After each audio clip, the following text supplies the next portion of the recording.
This is the ReaderHouse Author Roundtable. Thanks for joining us. I'm Alice Stockton Rossini. We begin with a couple of authors who have some really great advice on some of your most burning questions. How do I get started on my first book? And then, how do I get it out there? Linda Sabettini got real joy out of being an optician, particularly helping little kids see clearly for the first time. Now she's retired and she's got plenty of time to write again. The name of her book, The Sea. Now, you say you started writing when you were little. What were you writing? Diaries. Oh. The little key that you hid from your sisters. Those were the days of diaries. When did this story strike you? This story, probably 25 years ago, I say, I got the basic story. And the story has a lot of truth to it. My husband is a diver, and he got the boys, the grandsons, involved in it. So I started, the idea was there, but the story didn't really develop until recently. So how does the story go? Well, it's about a little boy. His name is Joash, and he's too young to go diving with his grandpa and his brother, but he snorkels. So although he's too young to dive and find the treasures that his grandfather and brother find, he is able, in his imagination, to have the same adventures.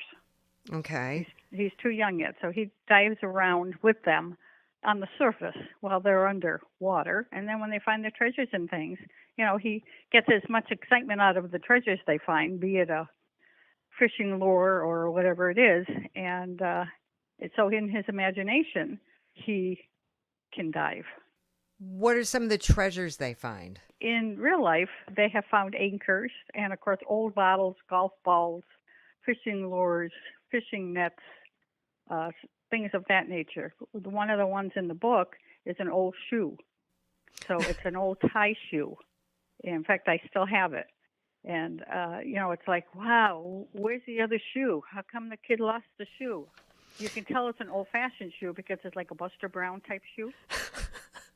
So they, where's the other shoe, and how did it get in the water, and that type of thing. So it gets them thinking about the other things that can be found. What's the message in your book? I think the message for me is that you can, although you may be age limited or whatever, in some way limited to do something in your imagination, you can do anything you want to do. Oh, that's so sweet. Now, this is a children's book, right? Yes, it is. For what age? Well, I've read it in the school. So my sister-in-law was a teacher, so she had me in the school classroom. So I would say first through fourth grade. How'd you make out? How did it feel to read this to kids? They love it. But this is my second book. The first book I've read in the classrooms also. And the name of that was Cloud Castle. And again, it's a children's book. Same age. Are you on a roll here? I think so. I have a couple more in mind, but I also have more of an adult book in mind also. It's more of a devotional type thing. So whichever one gets written first. Just don't know? You just kind of sit there and wait for the inspiration? I mean, what's your process? The process is you get an idea and you write it down. And then if it's meant to stick through the course of the day, you come up with a sentence or a thought or whatever, and you write that down. I keep paper with me everywhere. And then there might be a rainy day that I just sit down and actually put my thoughts down on paper. I go through a lot of rewriting before something really actually sounds like that's going to be a story. With the kids' book, it has to be a story.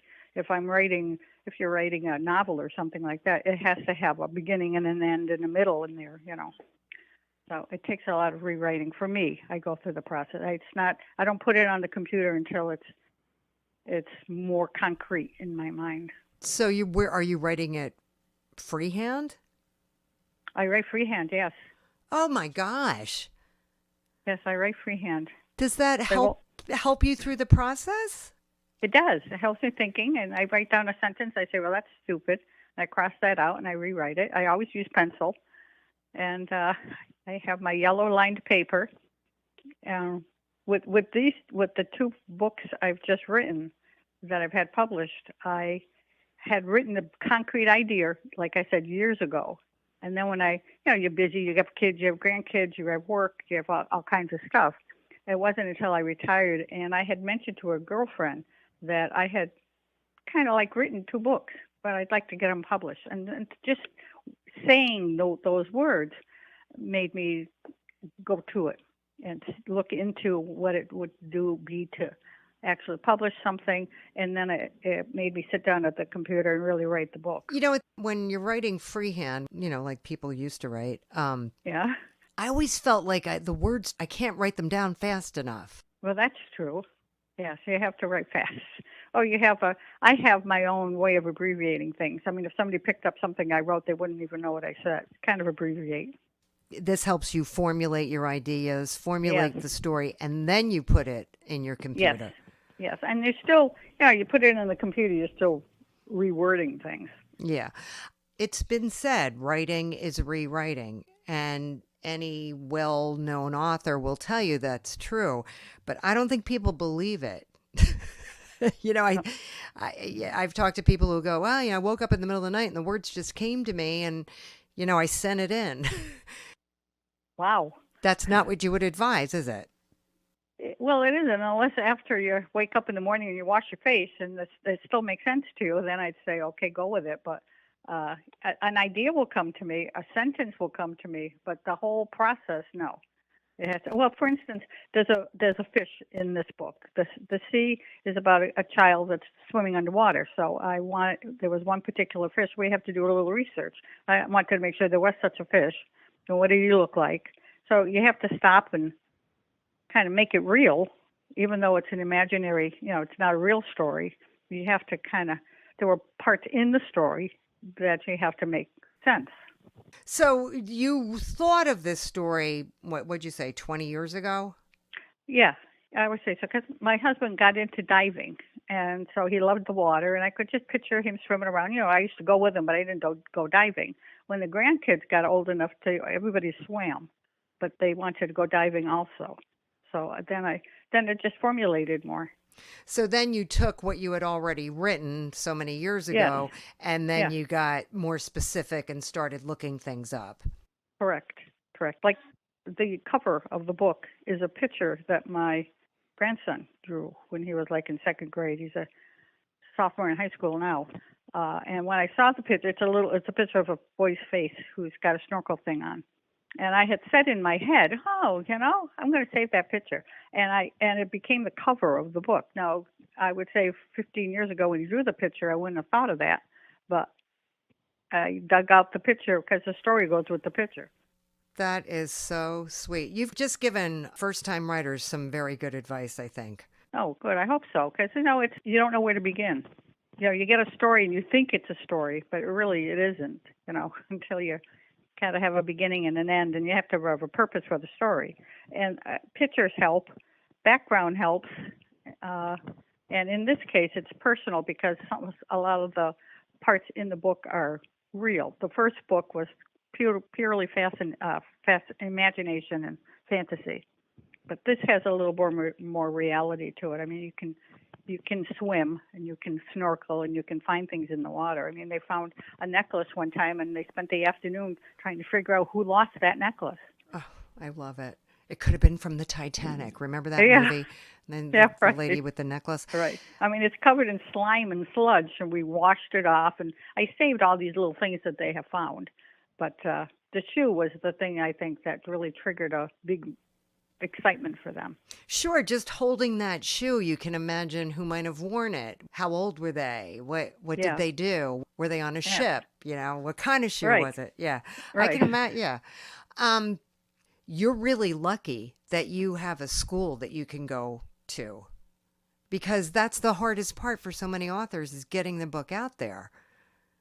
Yeah. Well, that's where the publishing company comes in handy. They kind of help, but you have to contact. I mean, it's up to you too. Once they're published, okay, so now I have a box of books. What am I going to do with them? Right. So I mean, it's online and it's on everything, but you need to connect with relatives or friends. And I was retired, so I wasn't working anymore. Otherwise, I would have come in contact with a whole lot more people who, once I say, gee, I published a book, they get all excited and say, well, I want to go buy that. Right. Right. So But you have to connect. But you have connected with someone who teaches in a school, so Yeah. you can, and you're lucky enough to be able to go into a school and actually read to the children. Yes. Did that help with your sales? It did. I also made, you can get these through the publishing company or whatever, but I made my own little bookmark. So each kid got a little bookmark that they could go home with that had the name of the book, and hopefully would instill in them to and buy the book, because I can't write anymore or publish anymore until you get enough money to do that, because you have to pay to publish. Right. Right. So that costs money. So the sales of the books I'm hoping for, so that it can pave the way for me to do more. For instance, I swim. So I belong to the Y, and I let my lady friends who I swim with know that and then I brought in a book. So you have to sacrifice. You may have to give a book away. Like in the school, when I go read, I give to each classroom I read, I give the teacher one of the books. And I say, you figure it out any way you want, put their names in a hat, whichever one is the quietest for the week or whatever it is, and then you give them the book. And I signed it. They also like to sign it. And they're thrilled for an author. I was in eye care for 30 years and helping people see. But you tell somebody you're an author and they go, wow. Yeah. So it impressed the little kids. Great. Thank you so much, Linda. You're welcome. Thank you. A consultant on character education to school districts across the country, L. Richard Bradley has done his share of writing. He got his Ph.D. in educational policy and leadership at Ohio State, which really did play a role in the development of his book, Finding Your Purpose When You Retire. What comes next in your life? A guided journal. Tell me about this program. Most of the people who were in that program went on to become deans, and vice presidents of student affairs, things like that. That was never my intention. I wanted to learn more about the process of adult development and the stages we go through as we age. And I wanted to relate that to faith development and also to personality type. That's why I started the PhD program, and that's what I've been dabbling in for the last 30 or 40 years. Okay. Did you have a difficulty finding your purpose when you retired? Because that's what your book's about. Yeah, and the evolution of that began about 12 years ago as I experienced something I had never experienced before, and that was a sense of dis-ease with my personal life. One piece of it was something was going on physically that I didn't understand. And the second piece was I knew that a lot of what I did depended on grant money, which has a tendency to run out. And the third piece of it was that I had absolutely no clue what I would do with myself after I retired. And I went to see the lead pastor at the church we were attending at that time because he was about the same age as I am. And he just said, have you called your doctor? Yes. What about your financial planner? Yes. He said, you like to journal? I said, yes, I do. And he said, why don't you develop some journaling questions around what you're experiencing and see what happens? And one thing led to another. First, it was questions I used with a men's group at that church, and they said, hey, you got something here. You got to do something with it. And eventually morphed into, well, maybe I can develop a weekend retreat or something like that. And then I got further into it and said, well, maybe there's a book here. And that's a mistake, but and so we dabbled around with this for 12 years, and finally my wife said a couple of years ago, you either finish it or forget about it. So we finished it. What is your advice to people facing retirement who feel like they don't know what to do? I think the big thing is you can be proactive about retirement. Most people I talk with, all of a sudden, one day they're working and the next day they're not. And they have really not thought about what they're going to do with themselves.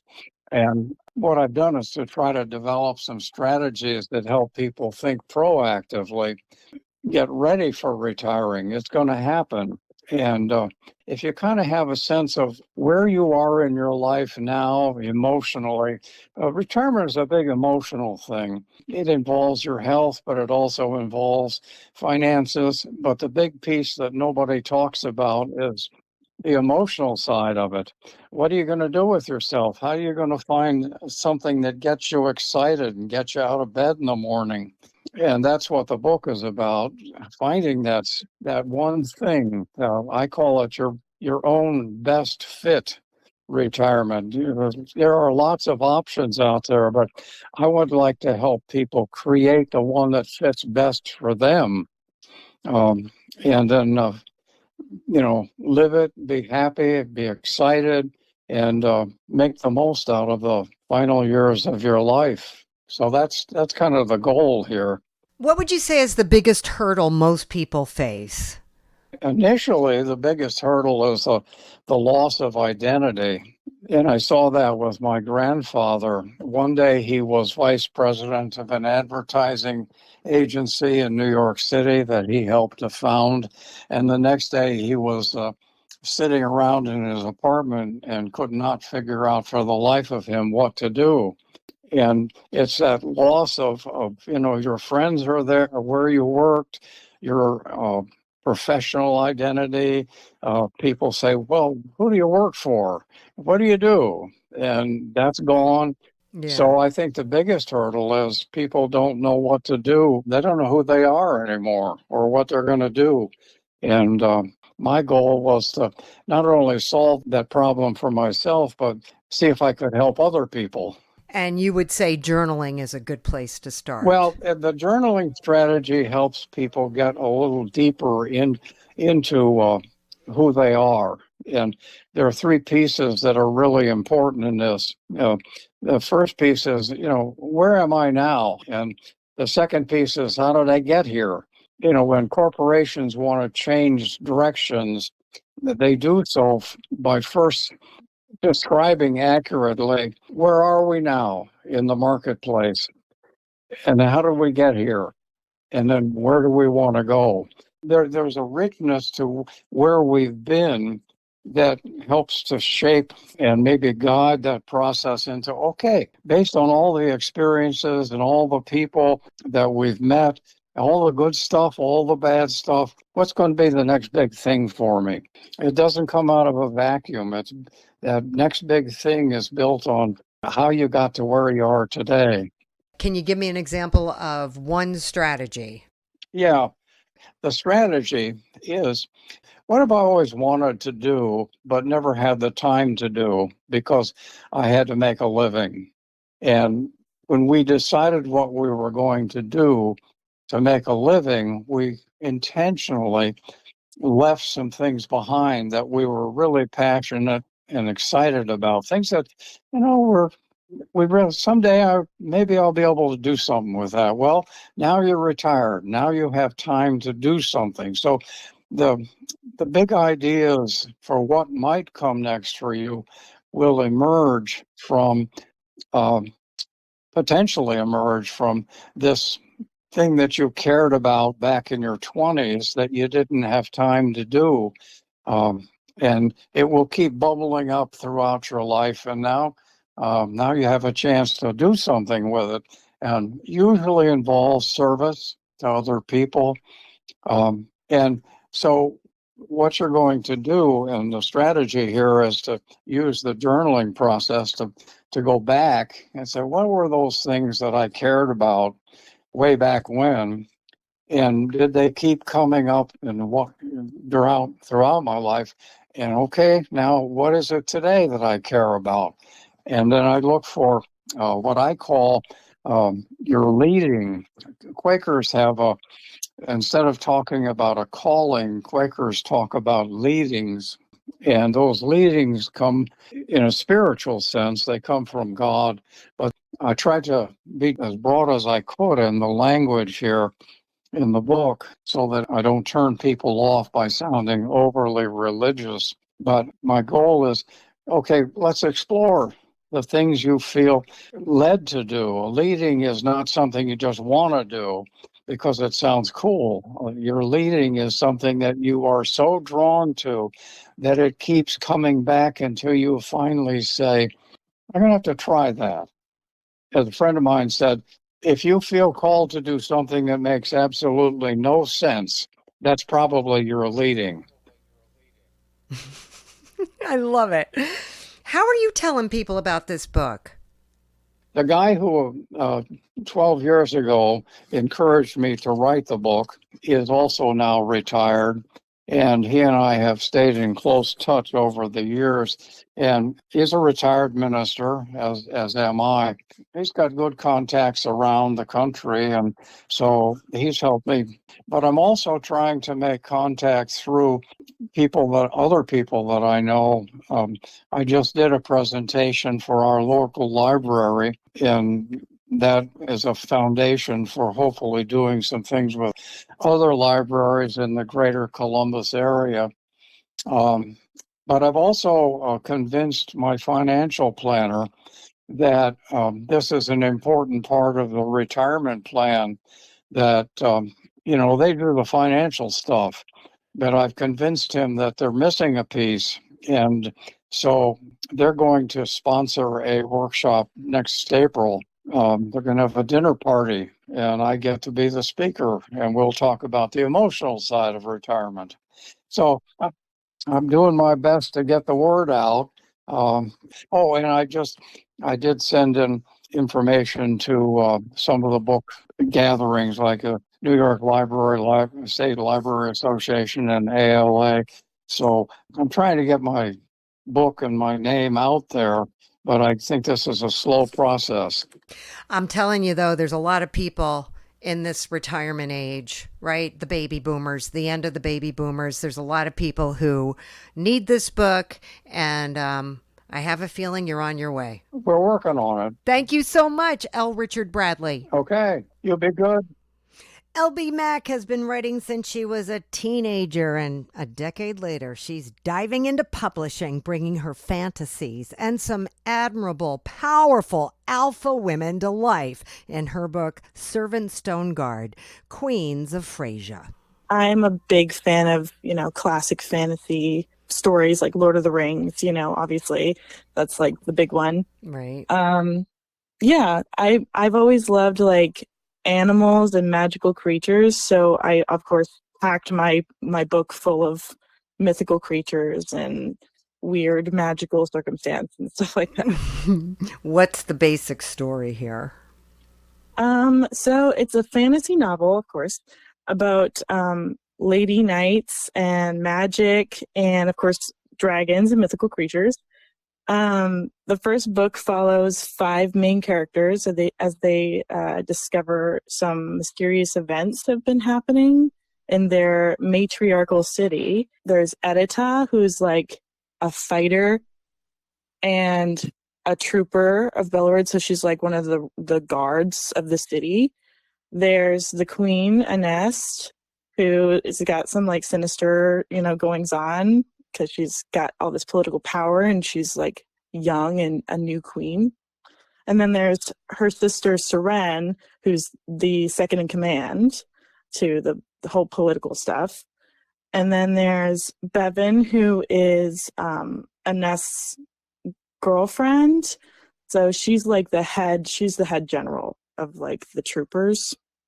And then there's Arame, who's like the main character, the main character. She's like a peasant who has lost her husband, and it's some mysterious circumstances happening with the men in this matriarchal society. So what's going on here? That's the mystery. Like the first chapter starts with Arame coming to the queen for help, and the troopers find her, and she's like freaking out. She's having a panic attack. She's like, I'm going to be killed by this man who's attacked me. And it turns out the man that attacked her is her husband. Oh. Yeah. And so they kind of have to figure out what happened. She's in a panic and she loses her memory for some time. So the book is them figuring out what the hell happened. Are there any other conflicts going on here, or do you have several stories kind of going on at once? Yeah, for sure. So I have a third person limited POV. So we hear from each of the 5 main characters, and each of their like personal stories interlocks with the main story. So they're all on the same path without knowing it. Okay. Your 5 main characters are known as the 5 women of Bellaward. Yeah. All right. And there's something going on with stones. So the stones part comes in a little bit later in the story. At first, we just meet the main characters and get to know their personal lives. And then it turns out there are these magical dragon stones hidden everywhere in the world that are like ancient. And they unlock like this evil entity that's been living under the city. And it has the queen's ear. So that's kind of the stones part of the story. Okay. This is a series? Yep. So this is the first book of a story that's 2 books, but I also have, some spin-off stories as well that I have planned. What do you want people to walk away with here? Well, if you were a fan of powerful female leads, this is definitely the book for you. Women in the world have inspired me to write this book. Like who? My mother, my sister, every powerful woman, like Kamala Harris, for example, is a recent one. Just like badass ladies who are just living their lives. And so I'll tell you a story about the day that I first started writing this story. I, was scrolling on social media like one does. And I saw this article about, it was like 8 or 9 years ago now, about this 13-year-old girl being sold into marriage overseas. Like a current day event, like it happened, 2 days before when I had read this article or something like that. And I just was filled with rage, I think that's a valid feeling to have when you read something like that. Mm-hmm. And this is happening current day. It's not a historical anecdote. And I don't remember the specific details of the story. I just remember being so angry that women are still being held hostage by men in the current age. And it just made me want to write a story about women with a complete autonomy and undeniable power, which is exactly what all my characters are. That's awesome.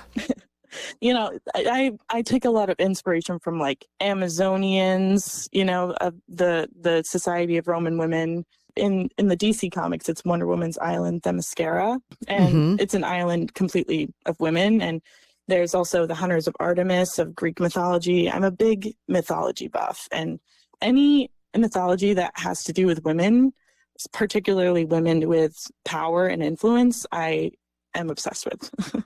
Get this book out there. Yeah, I think I might reach out to some local bookstores in the area. I know there's one in Portland, Maine that I have my eye on. Hopefully they like what I have to say. Maybe they'll do an event for me. Okay. LB Mack, thank you so much. Thank you. Tristan Lord never really wrote before she had a dream she could not let go of until she wrote about it, or started to write about it, in her book entitled When Love Lies. Tell me about this dream. Basically, a long time ago, the dream was about a woman running away from something and camping, and then a rich guy finds her, and she had to be with him to pay off her brother's debt. But that version didn't really turn out the way I wanted it to, so it changed here and there. But that was the main version of my dream. It made more sense of her being a early childhood teacher in a child care center, and she went clubbing one night with her friend. She never does, but she just took the time out to go out with her friend. And on her way home, she saw something she shouldn't have, which was like a drug deal going down. And then she met the handsome Michael, who actually started to protect her from it all, but then something deep lurked underneath it all. So Okay, so what are the questions that you leave us with? Basically, will you trust Michael? Will you stay with Michael? Or will you leave him? Those are the questions you'll stay by. But they're drawn to each other, right? They are drawn to each other, but there's something in his past that makes them not want to, makes her question if she should stay with him and everything. Does this relate to you at all? No, it does not. It just, no, it does not. Trust me. It just goes, I just love romance books, and that's how certain the romance books I've read are.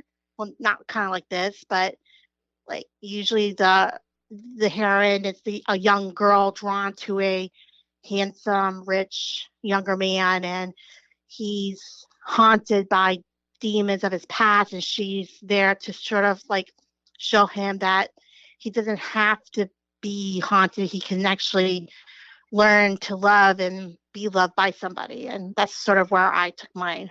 Do you wrap this up in one book? No, actually, it's to be continued. I did write the sequel, but it's not finished yet. You leave us hanging at the end of this book. Unfortunately, I'll leave you hanging. How do you leave us hanging? Like, what, is she locked up somewhere or what? No, she actually figures out what Michael has been up to behind closed doors, and then she runs away, and that's where I leave you hanging. So we don't know if he ends up coming back and explaining it all, and it all makes sense, or if he's really a bad guy. Nope, he's actually a good guy. He really is a good guy. He got into a situation that he couldn't get out of, and he was working before he met her. He got in a situation that he couldn't get out of. But it does explain a little bit in the first book of how he got into it, but in the second book, it'll explain even more why he stayed where he stayed. Never judge a book by its cover. All right, what do you mean by that? Basically, you see a good-looking guy, and you see he's rich and everything, but deep down, he's not what he seems. Okay. So. Okay. It sounds like you're really enjoying this. I do. I like it. I think it's fun. It takes me out of my real life, and it brings me into an atmosphere that's not real. Is there a lot of dialogue in your books? Yes, very dialogue, and it's very sexual. So I recommend only adults read it. How is that difficult, or does it just kind of flow for you? At first, it was difficult because I was trying to figure out good, interesting, different sex scenes. But after a while, it kind of flowed after the first one, so it wasn't too bad. Do you let your mom read your books? Yeah, I gave my mom my book, and I told her she could read it, and she just didn't want to read it, so it was up to her. But I gave her a copy of my book. Oh, Tristan. That's okay. But my director read it. My owner read it. All my teachers here have read it, so they loved it. So, any advice for writers who are sitting on the sidelines wondering, I just don't know how to get started? Well, my advice is, if you have an idea, just jot it down. Just jot it down on the paper. It doesn't have to be a full book. Even if you sit there and you say, I'm not a writer, I don't know how to do this. I'm not a writer either. I never got trained to be a writer. I kind of stinked as a writer when I was in school. But I had an idea in my head, and I just went for it, and I just wrote it down. The more you have the idea, the more you write it, and it flows, and you read a lot upon how to write a book, especially a romance book, and the easier it comes. So just don't give up. Just keep going towards what you want. All right. Did you have a good experience with Paige? I did. Yes, I have. Okay. Tristan, thank you so much. You sound so busy. That's okay. No worries at all. This was fun. This is my first interview, so it's very exciting. All right. We hope you enjoyed this edition of the ReaderHouse Author Roundtable, where authors from all walks of life come together to discuss the trials, tribulations, and triumphs of publishing their books. I'm Alice Stockton Rossini. We hope to see you back here every Saturday night at 8 o'clock, or listen to our podcast anytime on Spotify, Apple Podcasts, Stitcher, TuneIn, and PodServe, just to name a few. The Author Roundtable is sponsored by ReaderHouse Online Bookstore, where independent new authors come first.